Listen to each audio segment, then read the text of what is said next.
Now we're going to go back to Roy from Manchester. Go ahead. How do you do? You have said that you would pull back the military forces. How would you decide which ones, or would they be all of them?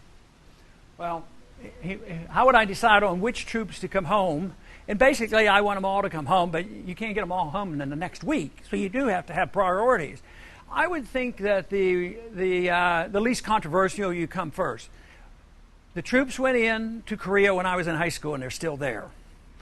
We don't need troops in South Korea. I mean, they're 10 times, if not 50 times richer than North Korea, and that's a fourth world nation, and here we are subsidizing the South Koreans. So bring them home. Japan, why do we subsidize Japan? Why do we take care of them? Bring them home.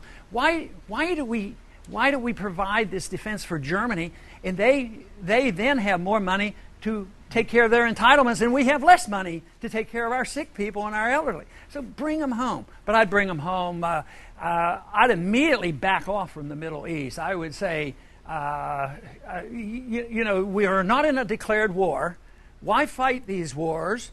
Bin Laden is dead, and the Al-Qaeda, even our CIA says, basically not in Afghanistan anymore. The most recent report from the CIA says that there is no evidence that the Iranians are building a nuclear bomb.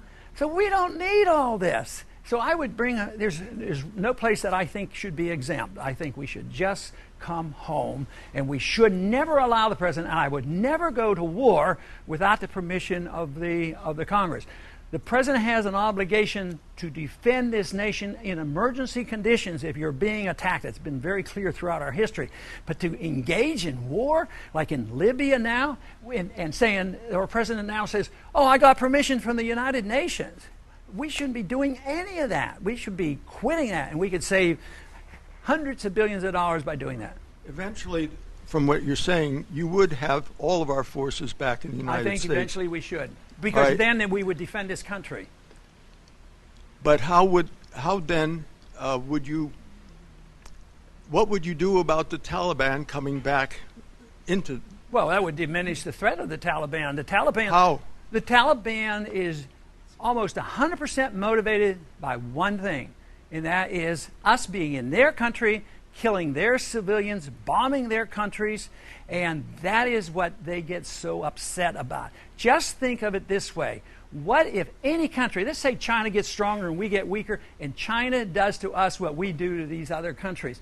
We don't have any right to be over there, and every day, just this week, we killed many, many civilians in Pakistan and in Yemen and in Libya. You know, we're killing civilians. That makes people very, very angry. And the Taliban is not the Al-Qaeda. The Taliban are people who want to get foreigners out of their country, just like you and I would if any foreigner came here and did anything like what we do to these other countries. And we have to accept that responsibility, because that's really the way it is. And if we think they just popped up and say, oh, let's get together and let's go destroy America.